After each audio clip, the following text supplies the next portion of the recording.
You mentioned North Carolina, and that has been in the news lately in regard to move by the North Carolina legislature to simply make it illegal to consider whether sea level rise could continue and accelerate in some of those sensitive areas. Uh, Stephen Colbert had a reaction to that. Maybe you saw it. I wonder if that's anything that you had a reaction to. It's an absolutely ridiculous step. A core function of government, and I say this as a small government conservative, is to collect accurate information about the world. Information about sea level rise, whatever its cause, is relevant to any number of industries. This is something government should definitely be doing, and there is absolutely no reason that the legislature should interfere in what's fundamentally a scientific and insurance rating matter. Oh, I've talked to people about insurance companies' concerns about climate change before, and sometimes I get the answer that, oh, insurance companies are just trying to blow up that as a risk so that they can charge people more money that live in coastal areas. Does that make sense to you? Well, look, all insurance companies want to make profits.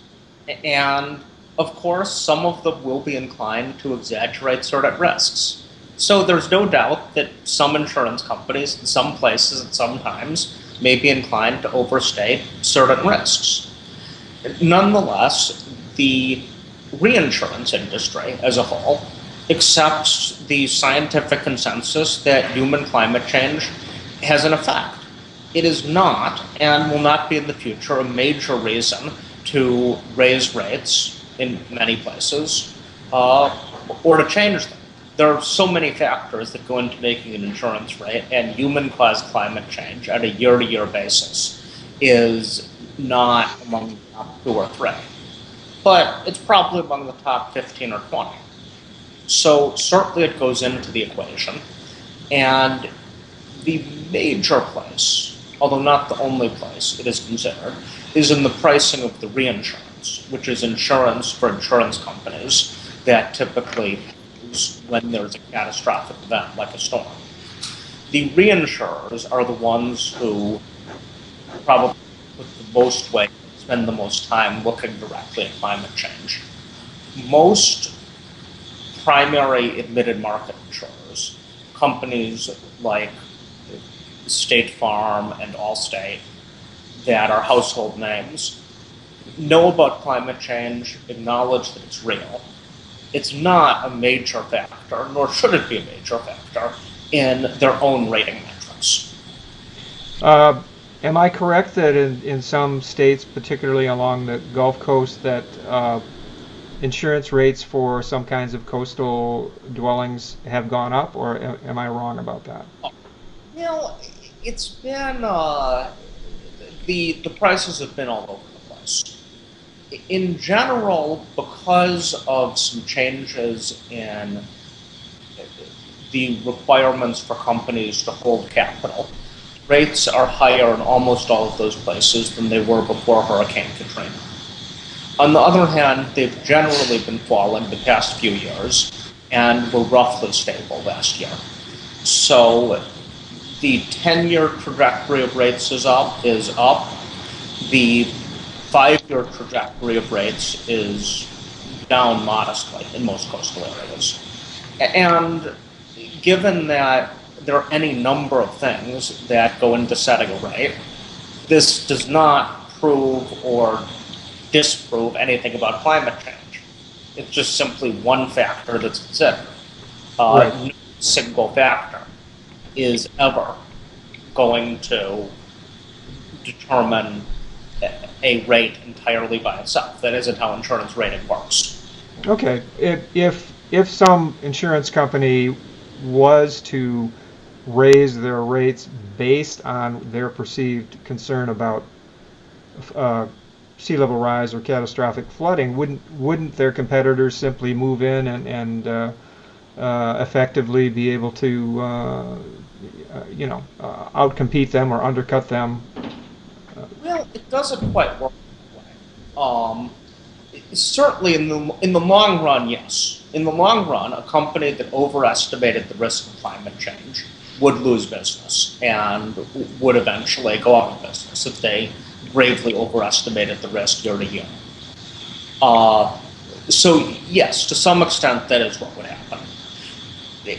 In reality, it's quite a bit more complicated than that.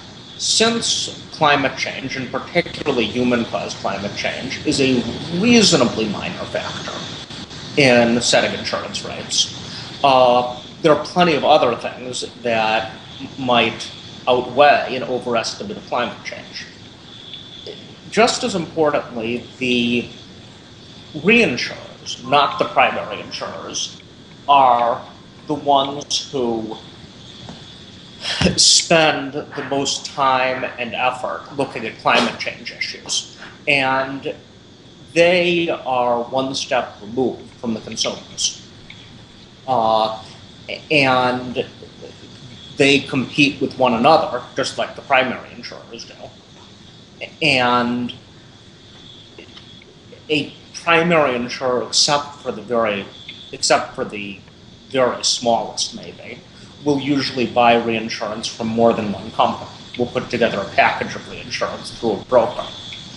So a typical company of any size, their reinsurance package will reflect the collective wisdom of the market rather than the beliefs of the people at any one company. What would be an example of a reinsurer? Probably the best known reinsurer is Warren Buffett's company, Berkshire Hathaway. And their primary business is reinsurance, although they have a number of other businesses, including Geico, a primary insurer, and Dairy Queen. A few companies that are household name insurers also have reinsurance businesses. Liberty Mutual has a reinsurance business and is a sizable personal lines insurer. And Farmers, a sizable insurer, mostly doing business on the West Coast, is a subsidiary of Zurich, a large international reinsurer. So those are some reinsurers. Some of the other companies, unless you're in the insurance business, they're probably the most important companies you've never heard of. There are companies like Excel, Renaissance Reinsurance, Allied World Assurance. Those are some reinsurers, but they're not companies that an individual who isn't in the insurance business ever would deal with or would know of even. A name that I hear a lot is Munich Re or Swiss Re. Are, Yeah. are those also big reinsurers? Munich Re, Swiss Re. Those are all sizable reinsurers too. Some of them, Swiss does some primary insurance business as well. Mm-hmm. Mm-hmm. They aren't. I mean, they're quite a big reinsurer and a big primary insurer. There are the companies that do purely reinsurance. Right. Many people know of them but Berkshire is probably the best known of them among the general public. Okay.